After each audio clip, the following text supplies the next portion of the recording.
तरफ से चुनाव लड़ रहे हैं नई दिल्ली से, क्या कहना चाहिए? देखिए, न्यू दिल्ली से बीएसपी को चुनाव मजबूती से इस वजह से हमें लड़ना चाह रहे हैं ताकि हम पूरे भारत में एग्जाम्पल दे सके कि बीएसपी बहुजन समाज पार्टी किसी भी मायने में कम नहीं है। और नई दिल्ली से आज आप ये देखिए कि हजारों की जो तादाद में जो एडवोकेट्स और लोकल पब्लिक यहाँ मौजूद है, वो इस बात का परिचायक है कि ये पब्लिक जो है अब की बात बीएसपी को मजबूती से नई दिल्ली और पूरी दिल्ली के अंदर ये आपका जो है गलत आंकड़ा है कि खाता नहीं खुला है। बहुजन समाज पार्टी वो पार्टी है जिसने एक वोट से पूरे केंद्र की सरकार गिरा दी और खाता नहीं खुलेगा मैं नहीं मानता, क्योंकि बहुजन समाज पार्टी राजनीतिक पार्टी बाद में है और सामाजिक परिवर्तन और सामाजिक विजन मूवमेंट पहले है। आगे आपने सुप्रीम कोर्ट ही क्यों चुना यहाँ से जाने के लिए पर्चा दाखिल करने के लिए? देखिए, सबसे पहले तो सुप्रीम कोर्ट मेरी कर्मभूमि है, उसके अलावा ये जो क्षेत्र है चाहे सुप्रीम कोर्ट हो, पटियाला हाउस हो, हाई कोर्ट हो, ये मेरी कर्मभूमि। दूसरी बात, 2024 का साल इस वजह से याद रखा जाएगा कि सुप्रीम कोर्ट के अंदर बाबा साहब डॉक्टर भीमराव अम्बेडकर साहब की स्टैचू लगी, तो मैंने अपने चुनाव प्रचार का जो आगाज है वो बाबा साहब डॉक्टर भीमराव अम्बेडकर साहब की मूर्ति पर नीला झंडा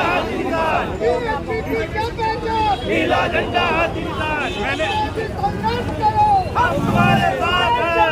2024 का साल सिर्फ इस वजह से याद रखा जाएगा कि आजादी के 70 साल बाद सुप्रीम कोर्ट के प्रांगण में बाबा साहब डॉक्टर भीमराव अम्बेडकर साहब की स्टैचू लगी। और मेरे लिए अगर कोई सबसे बड़ा मंदिर है सुप्रीम कोर्ट, ये अभी बताएंगे। उस मंदिर के अगर कोई देवता हो बाबा साहब अम्बेडकर है।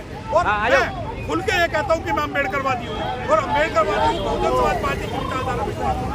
आप ये देखिए कि जो सैकड़ों एडवोकेट आज यहाँ खड़े हुए हैं वो सभी, वो शायद हो सकता है मेरे से सहमत ना हो या मेरी विचारधारा से सहमत ना हो, पर उन सभी के मन में एक दर्द है, वो है समाज का दर्द। और ये वो भीड़ है, ये वो लोग हैं, ये वो अधिवक्ता हैं जो समाज के सुख और दुख में कंधे से कंधा मिलाकर हमेशा खड़े हैं।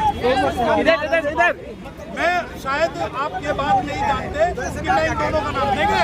आप अगर वो मेरा नाम जानते तो मैं जानता हूँ, सामने मेरा कोई नहीं है, नई दिल्ली में है तो फिर सबके विकास होता है।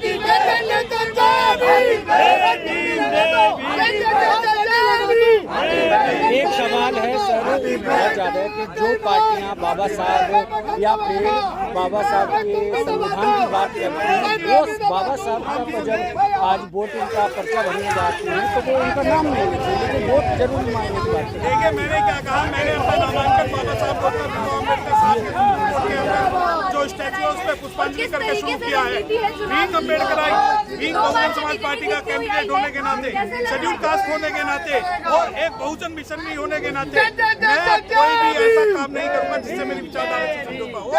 मेरे चुनाव प्रचार में जय भीम रहेगा, मेरे चुनाव प्रचार में बहुजन समाज पार्टी की विचारधारा रहेगी और मेरे चुनाव प्रचार के अंदर किसी भी प्रकार से कोई भी समझौता नहीं होगा। भाजपा गठबंधन जो है मजबूत है आपके सामने, उससे कैसे मुकाबला कर पाएंगे आप? यहाँ पर कोई मजबूत नहीं है, हम सबसे ज्यादा मजबूत जो है बहुजन समाज पार्टी है। और अगर आप ये कह रहे हैं मजबूत है तो क्या कारण है नॉर्थ ईस्ट में एक भी वोट नहीं डली उनकी? अगर आप ये कहते हैं कि मजबूत है, क्या कारण है कि भारत के अंदर भाजपा को कांग्रेस के उम्मीदवार समर्थन कर रहे हैं? क्या कारण है सूरत के अंदर भाजपा और कांग्रेस एक हो गई, इंदौर के अंदर भाजपा और कांग्रेस एक हो गई? और जब आप ये कहते हो कि मेरा भाजपा से मुकाबला नहीं है, मेरा मुकाबला मनुवादी उन ताकतों से है जो समाज के अंदर विषमता पैदा करती है, भेद पैदा करती है, आरक्षण विरोधी और संविधान विरोधी। क्या जातिवाद के ऊपर चुनाव लड़ेंगे आप इस लोकसभा का? मैं जातिवाद के ना तो समर्थन में हूँ ना विरोध में हूँ, परंतु अगर कोई मेरी जाति पे अत्याचार करेगा तो उसके विरोध में मैं चुनाव लड़ूंगा।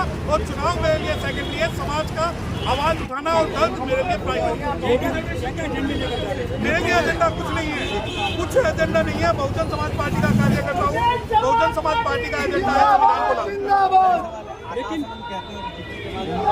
किसी पार्टी में जा सकते हैं तो वो मतलब अगर भाजपा है तो भाजपा के साथ भी जा सकते हैं, लेकिन भाजपा जो है हमेशा संविधान वो देखिए, पहले मेरी एक बात सुनिए, जिस बयान के बारे में आप ये कह रहे हैं कि आकाश जी ने कहा, पहली बात तो मैंने ऐसा कोई बयान नहीं किया। और दूसरी बात, मेरी बात सुनिए, मैं आपको एक बात बता रहा हूँ कि मेरे अगर मैं पहली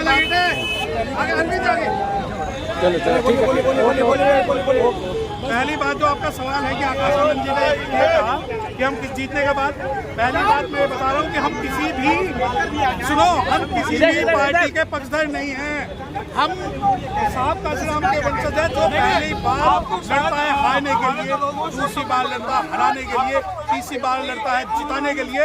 और हमारे लिए सांपनाथ और नागनाथ में कोई अंतर नहीं है, हमारे लिए कांग्रेस और भाजपा में कोई अंतर नहीं है। हम जो है मजबूरी की सरकार नहीं चाहते, हम मजबूरी की सरकार चाह रहे हैं।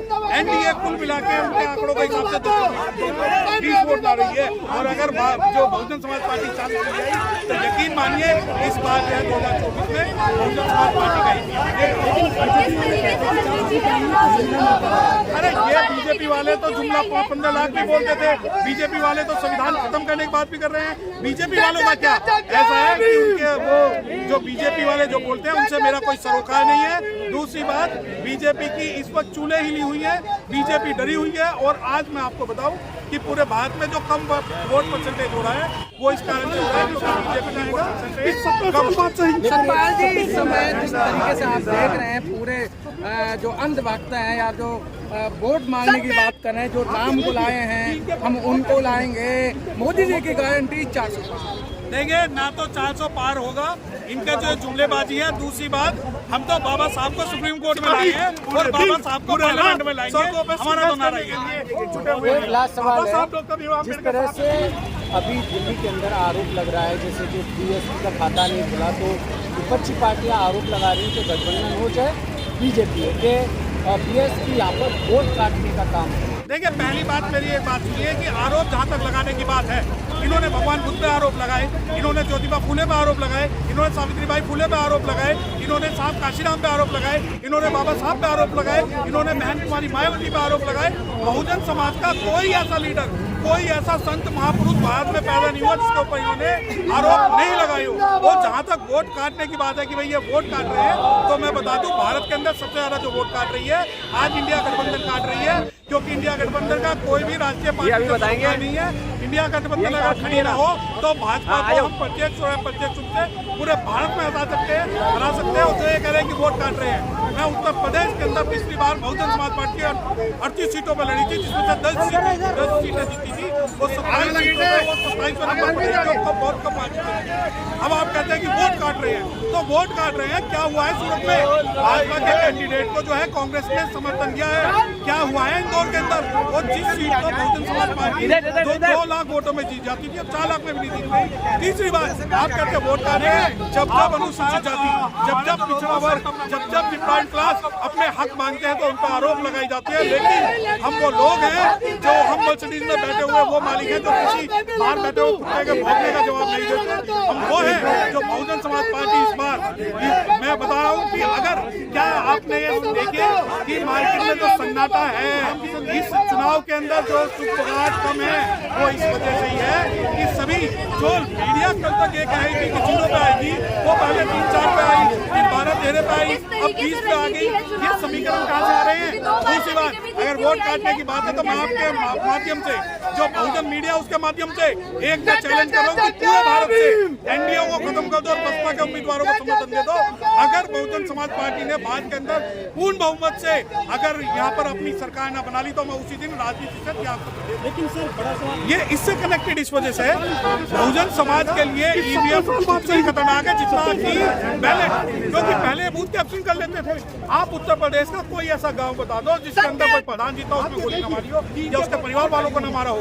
दूसरी बात, अब आपने कहा कि ये लोकतंत्र की हत्या, अरे लोकतंत्र की हत्या ही है कि जब दिल्ली जैसे एरिया में पिछली बार लोकसभा का इन्होंने हमारा नामांकन रद्द करा दिया था, तो ये लोकतंत्र की हत्या ही है। जहाँ दिल्ली के अंदर जब संदीप वाल्मीकि को हटाया जा सकता है, जब राजेंद्र पाल गौतम को हटाया जा सकता है और जब राजपाल आनंद को हटाया जा सकता है, तो क्या कारण है अभी तक मनीष सिसोदिया, जैन और केजरीवाल तीनों नहीं हटे हैं? क्या ये लोकतंत्र की हत्या नहीं है? आप लोकतंत्र की हत्या की बात आप एक वोट से मत करिए।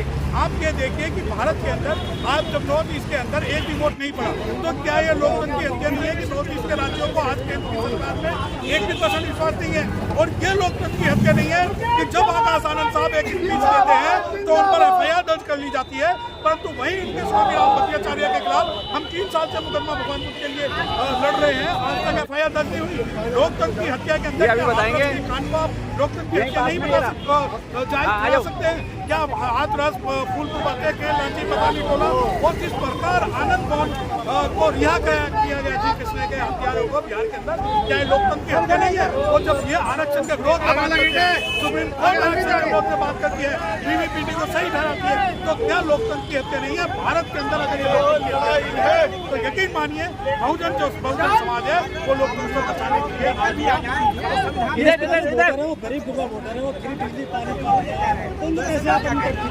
देखिए ये आपका बिल्कुल गलत आंकलन है कि जो बीएसपी का वोटर है वो बीसीपी है। बीएसपी का वोटर तो एक नोट एक वोट की राजनीति करता है। बीएसपी का वोटर तो वो है जो 2 किलो नील में लोकसभा चुनाव लड़ता है। बीएसपी का वोटर तो वो है जो जिसने नई दिल्ली के सबसे मजबूत कैंडिडेट के अंदर एक ऐसे आदमी को टिकट दिया जिसके बाद जो आज भी शायद स्कूटर को चलता है। और बीएसपी का वोटर ये है कि यहाँ हजारों की तादाद में आप लोग सभी बीएसपी के वोटर और सपोर्टर हैं और ये तन मन धन से बसपा के साथ है। और जब आप कहते हो फ्री बिजली पानी दिल्ली के अलावा बहुत बड़ा है, बहुत बड़ा भारत है, तो इस भारत के कोने कोने में आज मैं आपको बता दूं कि आप ये जो एक सवाल कह रहे हैं कि बीएसपी का वोटर, आप उसको शायद एक बात ना पता हो कि पूरे भारत में अगर कोई सबसे ज्यादा सीटों पर एक अकेली पार्टी लड़ रही है तो 70 साल बाद सही बीएसपी की क्या पहचान? हर समय सत्यपाल जी सुर्खियों में रहते हैं, चाहे बहुजन समाज पार्टी का हो चाहे अन्य किसी बहुजन का हो, आप सुर्खियों में रहते हैं। नहीं, मैं सुर्खियों में अब लड़ेंगे मैं सुर्खियों में नहीं रहता। मैं ये बता दूं आपको कि चाहे जनरल वीके सिंह ने शेड्यूल कास्ट को कुत्ता कहा हो, चाहे स्वामी रामदेव ने शेड्यूल कास्ट के ऊपर टिप्पणी की हो, चाहे रामभद्राचार्य ने भगवान बुद्ध के खिलाफ बोला हो, चाहे डीएसएसपी के अंदर महिलाओं को अपमानित किया गया हो, ये मेरी प्रेबैक की सोसाइटी है। और ये बात मानिए कि ये जो चुनाव लड़ा जा रहा है वो कि हम कल बदल देंगे, आज बदल देंगे, अब की बार दिल्ली में लोकसभा का इतिहास बदल देंगे। और वकील, जितने वकील आज यहाँ पर आपके सामने खड़े हुए हैं, ये सभी समाज के लोग हैं और समाज को रिप्रेजेंट कर रहे हैं और यही ताकत है। हो सकता है कि कल सत्या की आवाज दब जाए, परंतु ये सभी लोग जो है वो सोल्जर बन के निकलेंगे जो हर समय समाज के साथ कंधे से कंधा मिलाकर। चलिए ठीक है, बहुत बहुत धन्यवाद।